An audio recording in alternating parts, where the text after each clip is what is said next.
With the Department of Justice statement regarding the consent decrees, songwriters are in the news a lot right now. Welcome to The Future of What? I'm your host, Portia Sabin, president of the independent record label Kill Rock Stars.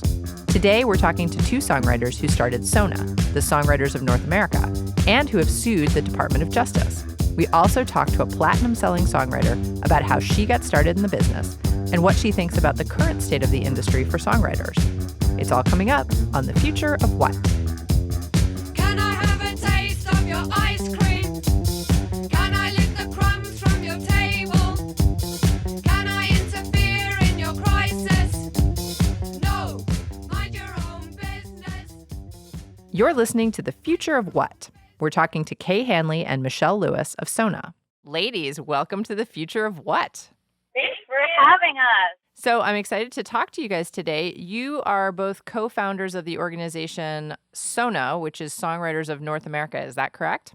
That's right. Yes, we are. And this is a fairly new organization. You guys started it last year. That's right. But you guys have been in the news lately because of the Department of Justice consent decree statement that came down not that long ago that we all completely freaked out about concerning how the consent decrees... 100% licensing. Yeah, 100% licensing and how that was going to be covered. So SONA sued the Department of Justice. That's right. Right after that happened, which is awesome. Mm-hmm. And then not that long ago, a federal judge basically declared that statement unlawful. Is that correct? That's almost correct. All of it is correct, except for there's one extra little piece of this, which is that it was the BMI rate court, Judge Stanton, that declared that 100% licensing was a bridge too far and that they had overshot the mark on that and they had no basis for making that ruling, but it only affects BMI. So this actually has the potential to create kind of a bigger problem because if ASCAP's judge says, no, 100% licensing is great, it's going to just create even more chaos.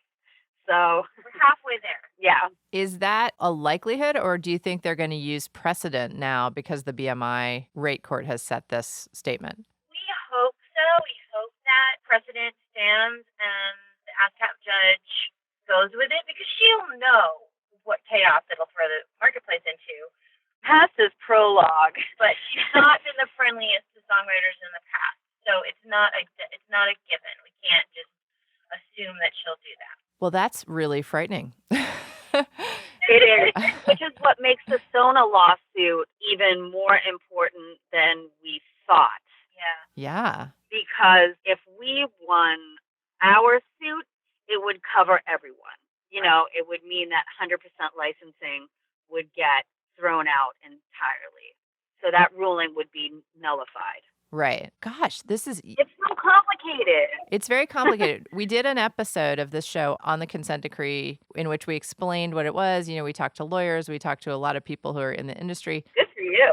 Just because it's just so hard to understand. Like you said, it's so complicated. And I feel like people need to hear this over and over because this is a really big deal. This involves everyone who has ever written a song. Exactly. If you are a songwriter, you know, even if it wasn't professionally, even if you've wrote some songs at some point in your life, but you're a member of BMI or ASCAP, this is a big deal for you. And for people who are professional songwriters, this is going to significantly affect your livelihoods. How did you come to the decision to invoke the lawsuit? We realized, I'm sure like you realized once you decided to devote a show to what the consent decrees are and what the ruling was, we realized about 2 years ago now that songwriters were getting sort of lousy deal in the streaming economy. Like we were sort of getting to the short end of the stick in terms of how the pie was getting split up in streaming.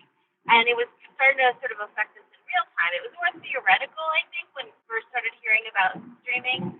And it was going to, save the industry because it was going to make everybody pay for music again. And I think everyone was kind of like just trying to get their heads down and didn't really ask too many questions. But then about 2 years ago, when we started seeing the money on our statements, our ASCAP and BMI statements, that we were getting paid for that streaming, we'd see these crazy numbers, like 17 million streams. Right. We'd see these really high numbers, like 17 in the millions and billions. And then you'd see the the number next to it, which is the amount you were getting, which was like $4.78. It was like, well, how is this being calculated? Right. So we started asking those questions of how 17 million equals $4.78, and that all those questions that Kay and I asked led to the consent decrees. And the consent decrees are like, people's eyes glaze over when you say those words because it sounds so wonky. But I make sure every songwriter knows what they are because they are so at the bottom of how we got to where we are. So we basically started discussions along with other songwriting groups and publishers with the Department of Justice. Yes, the Department of Justice, run by, the Attorney General, Loretta Lynch, has in it an antitrust division where songwriters are regulated from. Like, basically, the antitrust division of the Department of Justice oversees 75% of a songwriter's income, regulates 75% of a songwriter's income through the consent decrees. So we asked them for relief. We asked them to take a look at them and, maybe they can grant us some modifications that would allow us to negotiate fairer rates in digital services. So 2 years ago, they opened up the consent decree. They started investigating, and 2 years later, after long conversations and lots of public comments and all this stuff, in July of this past summer, they said, no, we're not going to do anything. And since you asked, we're going to add a new regulation. Right. Which is 100% licensing. Right, which is really out of left field. I mean, that is not something that has ever been done before. That was a totally new thing. No one ever asked for it. No one ever brought it up. This is complete concoction on the part of the Department of Justice. Now, the juicy little tidbit of information here is that the head of the antitrust division at the Department of Justice is a woman named Renata Hesse, who has basically had a revolving door career between the Department of Justice and Google. And who is the biggest beneficiary of this 100% licensing scheme? Google, because it paves the way for a much easier licensing situation for Google, the streaming services. So I don't know if you want us to describe what 100% licensing looks like, or is that too boring, or do you want us to No, I mean, we've done it in the past, so people can, if they want to go back to the old episode and listen to that. I think it's probably more beneficial to give us your insight, since you both are professional songwriters, of what you said earlier about, something that sounds so completely crazy. It's like you guys are mobsters. Like the Department of Justice controls 75% of your income. I'm sorry, are you guys like gangsters of New York? Yes, we're like it's interesting because that's really where this all comes from. The consent decrees were enacted in 1941 because of monopolistic behavior on the part of ASCAP. This was over 75 years ago when player pianos were still a thing. The word saloon is actually mentioned in our consent decree. It's like, and to be honest, ASCAP at the time, they were not great actors. Yeah, they really were acting in a monopolistic fashion. They controlled all of the musical works of the era. So they were, there were some questions of price gouging and collusion, and the Department of Justice was right to serve ASCAP with a consent decree. But most consent decrees, in fact, almost all consent decrees end. They have an expiration date, and for they're basically 15 years, 20 years, that kind of thing. This one has been 75 years and counting, and has no end in sight. So they're basically the narrative of like those ASCAP subs, which is so not even apply anymore. Like, if you've met anyone from ASCAP or if you've met any songwriters, it's funny that that's kind of a thing. That Google's being protected from us. Yeah, that Google's being protected from us. That's hilarious. Right. But still in place. Like, that narrative is still kind of what the DOJ is looking at when they're thinking about songwriters. And so we decided at SONA that, okay, enough is enough. Like, we have to come out from behind our protective shell. Our studios, and from publishers. From behind our protective shell of our publishers and our PROs, like ASCAP and BMI, and, like, wave hello to the people and go, like, we're humans, we have kids. We're small business owners. Yeah, we have, Right. we make music for a living, and we're not just part of This cabal. of thugs. I mean, there's none of that applies anymore. There's nothing that has any truth in it at all. So that's part of why we wanted. Well, the suit was because it felt like such an overreach and such a misappropriation of, like, justice, the word justice. So we were just like, what do we do? Like, how do we push back at this? And so that seemed like the logical step to sue the Department of Justice. Right. So that's what we did. Yeah.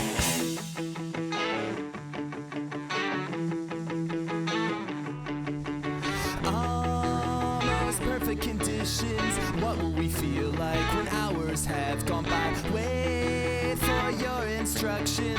See what you look like. Make friends under blue lights. Our cars are ambiance. Love them like one of us. Fevers and canker sores. I'll take your temperature. Oh, you're almost 17. And I love you too much. Oh, there's plastic on these seats. But I'll meet you for lunch. Hey, come Saturday, you'll make it home. I play games to make you stay. No leaving soon. I said go on another run, go on another run, go run, run. Go on another run, go on another run, go run, run. Save the strangest moments, recording your replies as dashes and dots go by. Run and then come over. Say what you're yours or mine. So how many friends of mine? Who are the ones you use? When will they come for you? Are we still getting high? Take me out Friday night. Oh, you're almost 17.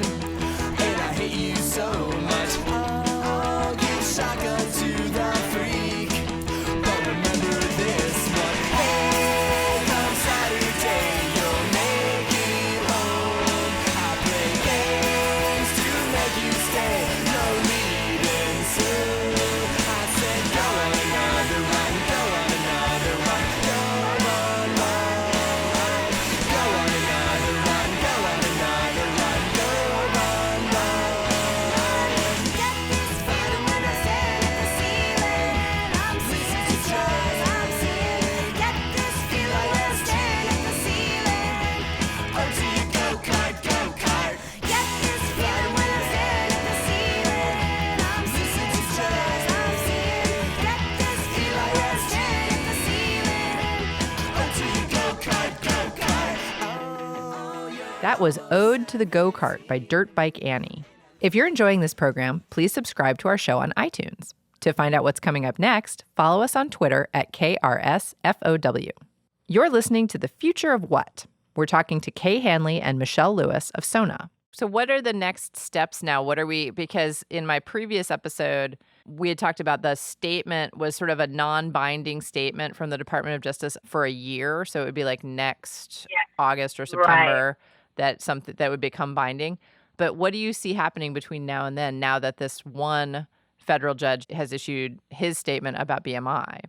First of all, I'm not really supposed to talk about our case specifically, but we can sort of say what everybody knows, which Right. is that several things can happen. The ASCAP judge can either say yay or nay, and then but the judge has like 60 days to make a ruling. And then also the Department of Justice can appeal the BMI ruling or whatever ruling ASCAP makes, which it looks like they're going to do, thus like prolonging the crazy and the deflection of all of this. Oh, that's like nuts. it's just it's totally nuts. So obviously, if Judge Coates, That's the ASCAP judge. if she rules along with Stanton and DOJ doesn't appeal, then we close our case and we're like back to the status quo, which wasn't awesome, but at least we're not gonna. We know how to operate. Right. Yeah. It doesn't completely kill your ability to, I mean, there were so many problems with that 100% licensing ruling that we don't even need to go into it. Right, right. So at least you go back to how it was, and we can sort of work with that. Then the other possibilities are if then the DOJ appeals, then our case becomes more important than ever. Or if the code rules against Judge Stanton, Right. then we have to rethink everything. So we're kind of waiting. Yeah, it's a waiting game. So let's talk for a second about, you guys are professional songwriters. You make your money from songwriting, and you started this interview by talking about how you got these royalty statements that showed these crazy numbers that make no sense. Right. Where do you think our opportunities for change are in that situation, in that scenario? I mean, basically, are we all at the mercy of Spotify to just pay us however they want? How could this change, ideally, in your view? Well, there are a couple of things that can change. I mean, the stuff that has nothing to do with the consent decrees, which is doing away with freemium and making sure that everyone is subscribing. Once there, there's the top of the waterfall argument. When there are enough subscribers, when there are enough people paying, and there's all that money at the top of the waterfall, the idea is that it will trickle down. And more listeners subscribing obviously means more listeners streaming, and that means more money for songwriters and artists. But our problem is that even the multiplier has to be so huge to even make a dent. Our rates are fractions of pennies per stream. Yeah. Right? So we are talking like 0.0000 something, Right. in each different service. So to get to the place where you make over $100, you have to have like 1 billion streams. So it's Kay's right. It's the combination of The top of the waterfall and the bottom of the right. waterfall. Scale, which is where, everybody's streaming and paying for it, but then also readjusting the rate so that it's a more equitable split between, and you guys, have you spoken about like the sound recording and the copyright? Have you kind of gotten into the difference between those two? Yeah, I feel like everything can always be repeated because this, I always say on this show that the history of the music industry is this patchwork of regulations that has led us to this place that we're in today that's just so crazy. It's like, why is it like this? And we're like, well, do you have 45 minutes? Yeah. It's going to take us a while to explain this. But, I think what's also interesting is that songwriters often operate under blanket licenses. So you guys don't necessarily have the option of negotiating your own rates. No. So that's another aspect of this that I think is interesting to people because, we complain a lot. I would say probably the biggest bad guy right now is YouTube and Google. Thank you.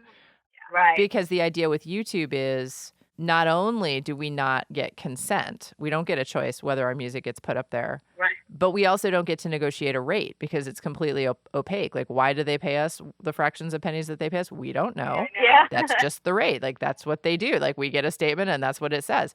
But you guys, songwriters, are in sort of a different boat because it's like you're not even used to the option of negotiating. Right. Exactly. No, it's true. It's all done through like collective rights management, which is done by our PROs. And with terrestrial radio, it's actually still in a pretty healthy place. I mean, it's the same with cable and television too, where for your performances, which means when something that you wrote is performed on any kind of public medium like radio or television, you get a little royalty, you get a little piece.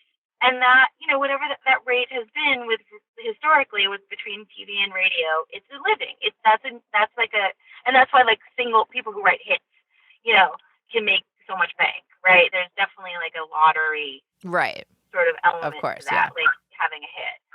If we fast forward into the future where terrestrial radio is now all digital and TV is all streamed, There's no way to make a living. Right. No, way things stand now, there's not even a possibility. Even like Max Martin couldn't get by on what he would make from just digital.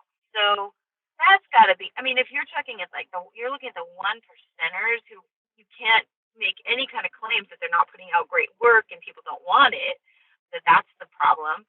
If they can't survive on what this rate is right now, it's going to kill off our industry. Like there's nothing at the end for us. And I can't imagine how that's the end game of Google or YouTube or Spotify. Like I can't imagine that they ultimately want to kill off the people who create what Their work. Their work. To answer your question, either they sort of understand the value of the people that create the work that bring value to their platforms, or they're going to suffer. Like they're not going to survive it. This is the existential and philosophical moment that we're all constantly talking about, because the question really ends up being, we have an issue in this industry because in the early days of a musician or a songwriter or a band's life, they're desperate for publicity. They're desperate to have people pay attention to them and listen to them. So there's so many people out there who are willing to give away their music for free just for the exposure. Right. Yeah. That it creates a problematic distinction, which before the digital age, we didn't really have, because the thing it was like quality rose to the top. The really good bands got picked by labels. Their albums came out. People bought it. It was on the radio, etc. You can make a living, equals songwriters having careers. Nowadays, it's like the whole marketplace has become a tech marketplace where the tech part is the actually important part. And we just did an episode on this, which is really scary. The end game for the tech companies is the data mining. They don't care whether you guys, they just want the statistics and the data from the people who are downloading or listening or whatevering.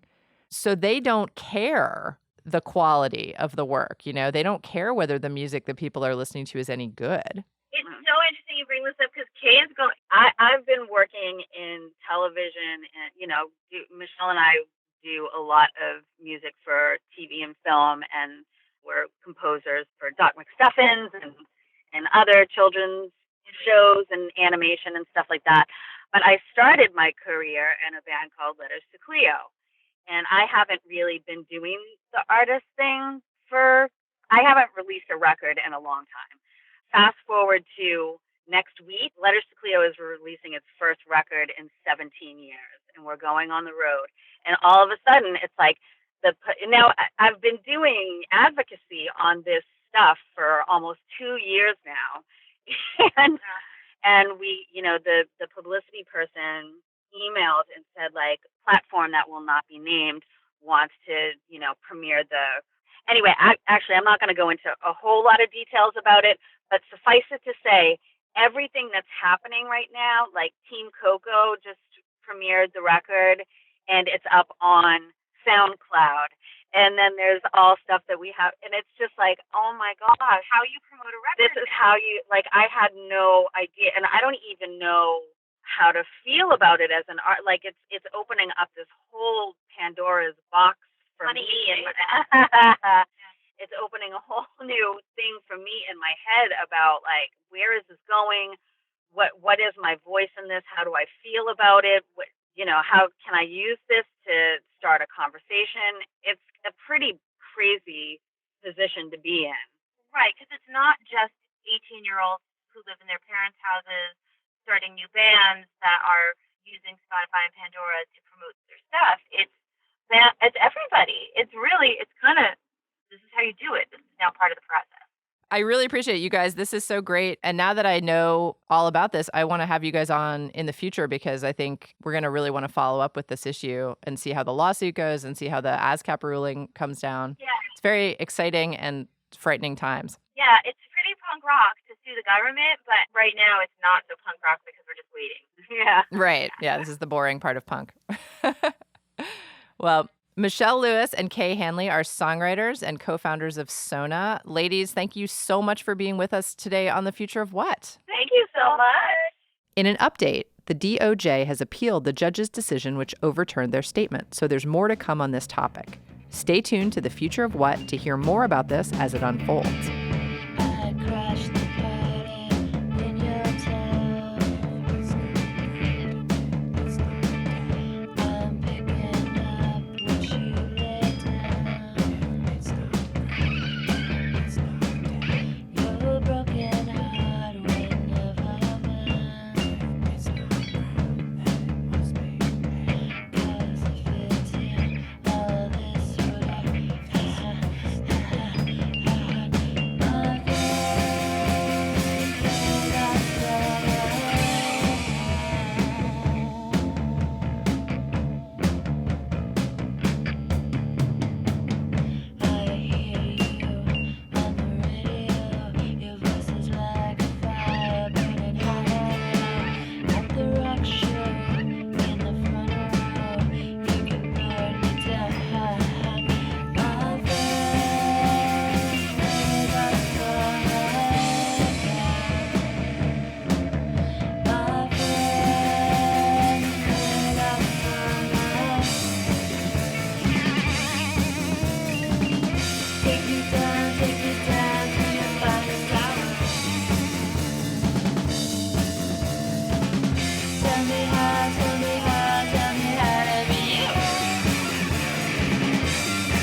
That was If It's Not Grounded, Then It's Not Dead by Thoroughbred.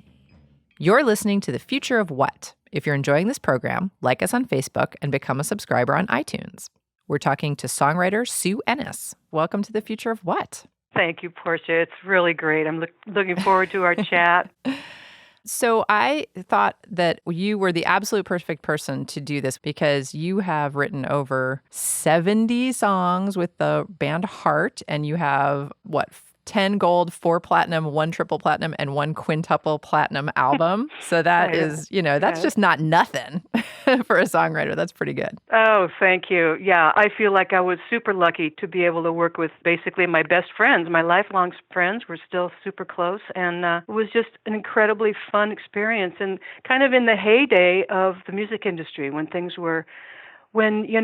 it was a golden time, we'll put it that way. Why don't you tell us about the golden time? Tell us what it was like for you to be a songwriter and how that worked, just in general. Yeah. Well, let me tell you a little bit about how lucky I was to get into this. I was really on a different path. I was headed for, I guess, academia. I was really somebody who loved words, so I got a degree in English lit, and then I went off on a crazy path and went into German lit and got my MA and was kind of heading for probably a university career, teaching. And when I was a lonely teenager in Seattle, I was lucky enough to meet the Wilson sisters. And they saved me in so many ways from being a cast-aside lonely person, but also they taught me all kinds of great chords on my neglected little guitar, and we, through our friendship and really our incredible fandom for music, just wanted to just do music all the time, every moment we were together, to play other people's songs and then start to write songs. So we had a long, history of deep, close friendship and also really collaborating on fun little songs that we put together. And then they went off. I went off to the university, and they went off to really work super hard and get signed, and you just can't imagine how hard those guys worked to build the right band and to find the right team to help them. And so we kind of fast forward through them having, a couple of very big albums, and they were definitely, on the charts and a sort of a going concern at that time. People were interested in what the next thing was. And they came to my little apartment in Berkeley one day in their limo, and they got out, and they had this big hair and these beautiful leather jackets, and I just started laughing. They just really, I just thought it was so funny that they had, and they go, I know, we have to do this, and I said, okay, I still see you in there, but it was this beautiful afternoon where they said, we've been on the road for 9 months, and the record label, I think it was Epic at the time, wants a finished album from us in 3 months. That's our deadline, and we have not started writing because we don't write songs on the road very easily. And so they showed me a little song they had been working on and said, we don't know exactly where this goes, and do you have any ideas? And we sang it and put together a sweet little song that really they had started called Dog and Butterfly. And by the end of the afternoon, we were all so kind of giddy from just the fun of being together and doing music and feeling kind of happy with what we'd come up with, that I think we just thought, we just have to always do this. And they said in a very sort of, humble way, they go, do you mind if we put your name on this as a writer? And I said, I guess so. I don't have to. And, I didn't know. They said, no, let's do it. So they went back to Seattle and showed the song to the producer and the guys in the band. And I think the guys in the band were, not totally enamored of this little folky type song with a story. It didn't really rock, but the producer was. And so he sent them back to me the next weekend, and they came back to San Francisco, and there I was in my crummy little apartment, and this limo came and picked me up and, took me to this fantastic hotel on Nob Hill called the Mark Hopkins, and we were in the penthouse suite. And of course, these were the days of, gigantic advances from the label. And, looking back, I'm embarrassed to even tell this story because it sounds so indulgent and over, just too much, too inflated. But it was really fun, and we would stay in the hotel all weekend. and have room service and write our heads off and laugh and play guitars and come out with a song or two at the end, and they take it back to Seattle. And so that, in that way, is the first record I worked on with them was the Dog and Butterfly record that sold 3 million copies. And Wow. I know. And I feel, I mean, the luck part of it was that I always had this image of me sort of, here comes this speeding locomotive train coming at me down the tracks. I'm sort of standing by the side, with my thumb out. This is the Heart Train.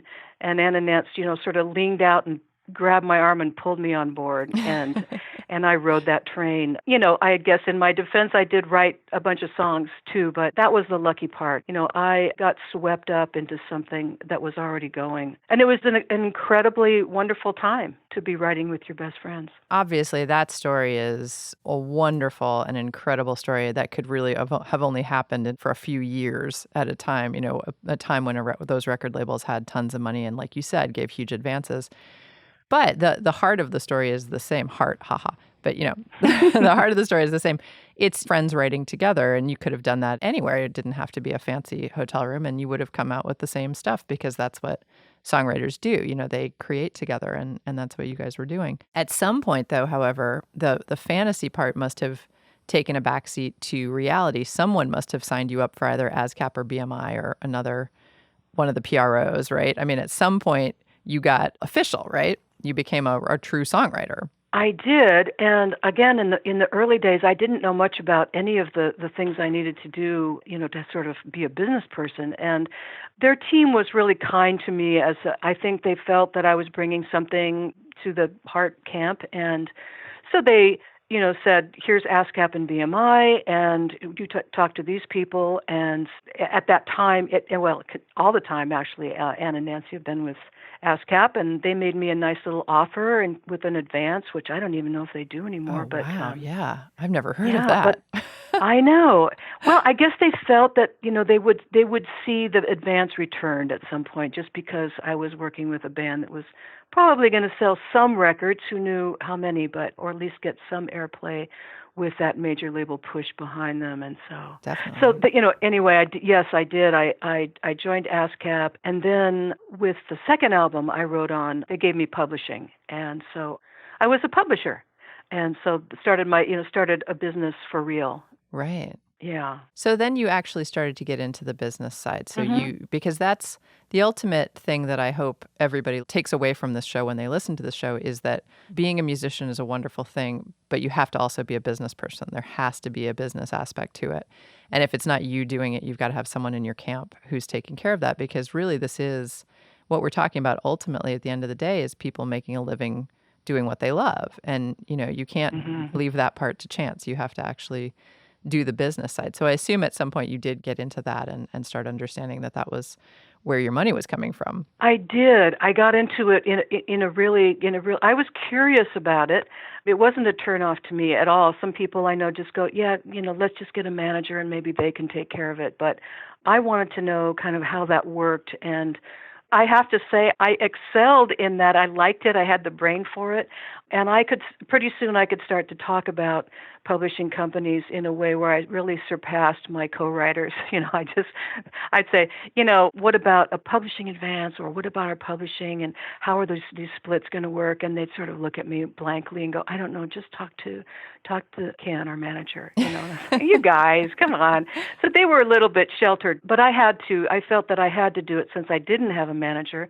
I didn't have a team working for me or a record label eager to see my success at all. So I have been self-employed, basically, an independent songwriter throughout my career. So it was essential that I get those basics under my belt and be able to kind of speak the language of business. So in the early days when you were first writing and you had the Dog and Butterfly album, obviously you were going to make some royalties off of record sales, correct? Yes, that's right. And then, of course, also songwriters receive performance royalties from terrestrial radio play, which we know that is not given to the master recording. So artists don't get money from terrestrial radio play, but songwriters do. So you probably saw some money from that and then from publishing. That's right. And nowadays, things have changed so much They sure have.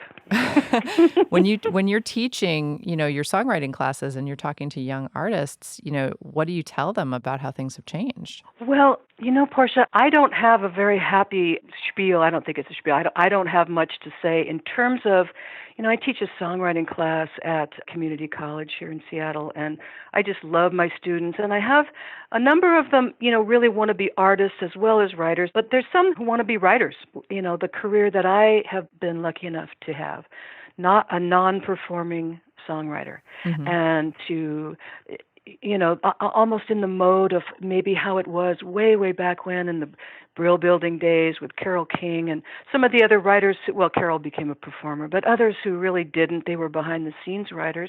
There's a lot of those people writing in Nashville these days. Sure. But the bulk of my income from my career came from those record sales and also airplay. I was lucky enough to have some singles on the radio. But there's no money now for record sales for writers. There really is, it's pennies. And then when we look at streaming, a similar situation. And so much of that has dried up. And I think for the people who would like to do that, who love songwriting as I do, but feel that they'd like to write for other people, for other voices, for different kinds of genres. I think you can, with enough, effort and imagination, cobble together a career now. And I have some thoughts on that, but it takes you have to be clever and you have to go after it really hard and be flexible for any gigs that might come your way. You don't have the income from a live show, which is where, of course, most artists are supporting themselves.